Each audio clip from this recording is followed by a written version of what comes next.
Esta tentativa de evasión se verificó en los últimos días de mi condena y la recuerdo también como el primer periodo de mi reclusión. Mas, ¿de qué serviría extenderme en pormenores? A pesar de la impaciencia que me devoraba por recobrar mi libertad, el último año pasado en el presidio fue el menos doloroso de mi deportación. Tenía muchos amigos y conocidos entre los penados, los cuales no se recataban para afirmar que era yo un hombre de bien.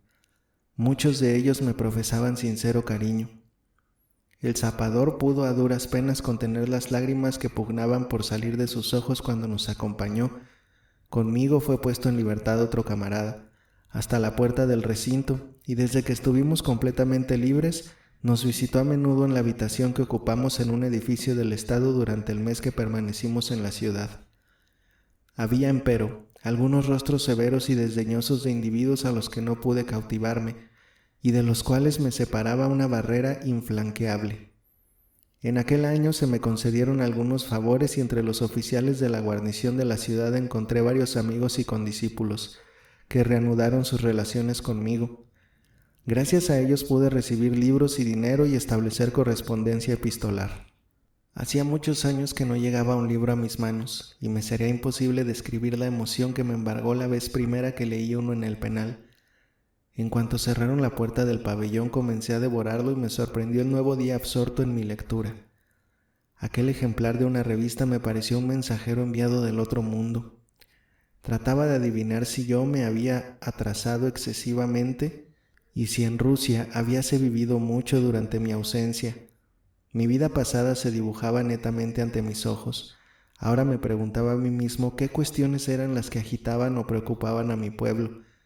Estudiaba cada frase, leía entre líneas, me esforzaba por encontrar algún sentido misterioso, alguna alusión al pasado que conocía, a lo que habíame conmovido en mis días de libertad.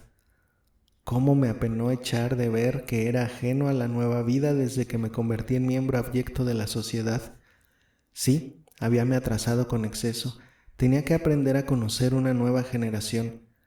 Me detenía en un artículo firmado por un amigo mío, pero todos los otros nombres me eran desconocidos.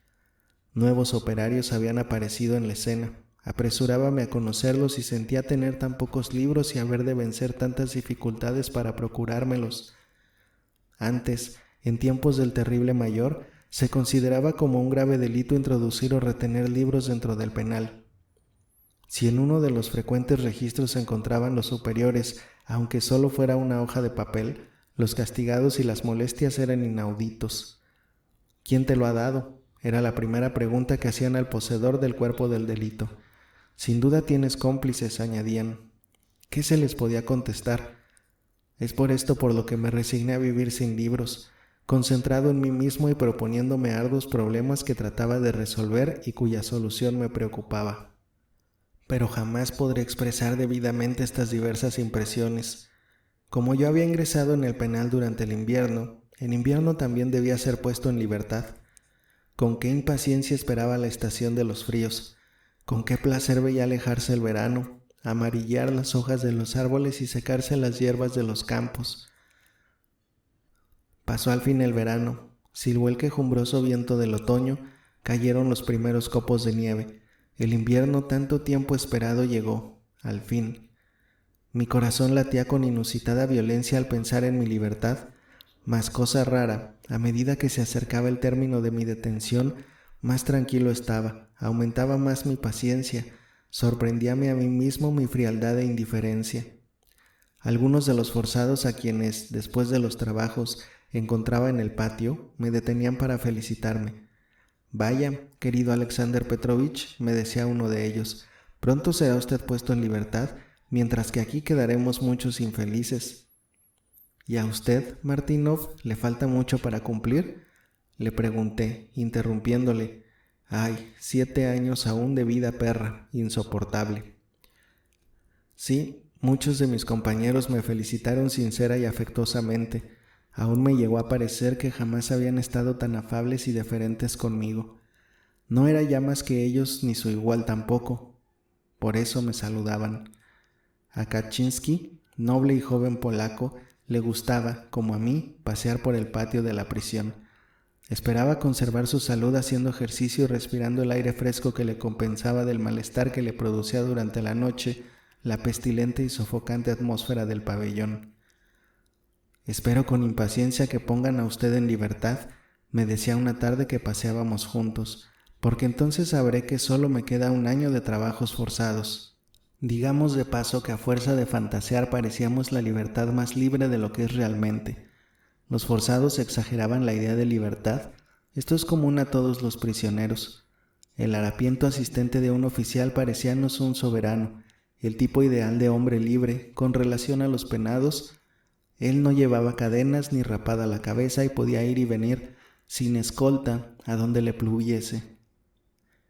El día que precedió al de mi liberación de mi última vuelta, a la hora del crepúsculo, por el recinto del penal, ¿cuántas veces había hecho lo mismo en el espacio de 10 años? Aquí había ido errando, detrás de las cuadras, el primer año, solitario y triste. Recuerdo que contaba los días y que eran varios millares. ¿Cuánto tiempo había pasado? En tal punto se escondía el águila herida y en tal otro se me reunía Petrov, el cual ahora no me abandonaba jamás y paseaba a mi lado, silencioso siempre, cabizbajo y como atontado sin saber por qué. Saludaba también las negras vigas de nuestra cuadra. Cuánta juventud, cuántas fuerzas útiles habíanse agotado y perdido entre aquellos muros sombríos. Allí languidecían los hombres más robustos y más fuertes, quizá, de nuestro pueblo, y estas fuerzas poderosas se perdían irremisiblemente. ¿Pero de quién es la culpa? Sí, ¿de quién es la culpa? A primera hora de la mañana siguiente, antes que tocasen llamada para formar las cuadrillas destinadas a los trabajos, recorrí todos los pabellones para saludar a los forzados y despedirme de ellos. Estreché con fruición muchas manos callosas y nervudas que se me tendieron con benevolencia. Algunos apretaban la mía como camaradas, pero eran los menos. Los demás se hacían perfecto cargo de que mi situación había cambiado, de que no podían considerarme como compañero y se mostraban un tanto retraídos y respetuosos. Sabían estos que yo contaba con muchos amigos en la ciudad, que dentro de pocas horas sería huésped de los señores, que me codearía con ellos y me sentaría a su mesa, porque era su igual. Así, aunque el apretón de manos de los forzados fue cariñoso, se diferenciaba del que se da a un compañero. Para ellos había recobrado mi condición de señor. Otros me volvían groseramente las espaldas, sin dignarse contestar a mis saludos, y algunos me miraban con expresión de odio y de desprecio. Redobló el tambor y todos los penados se dirigieron al trabajo. Yo solo quedé en el penal. Suchilov habíase levantado antes que todos, con objeto de prepararme la última taza de té que podía servirme en el penal. Pobre Suchilov. No fue dueño de contener las lágrimas cuando le regalé mi uniforme de penado, mis camisas, mis sujetadores de cuero para las cadenas y un puñado de monedas. No, no es esto, me decía con voz temblorosa, mordiéndose los labios para contener los sollozos.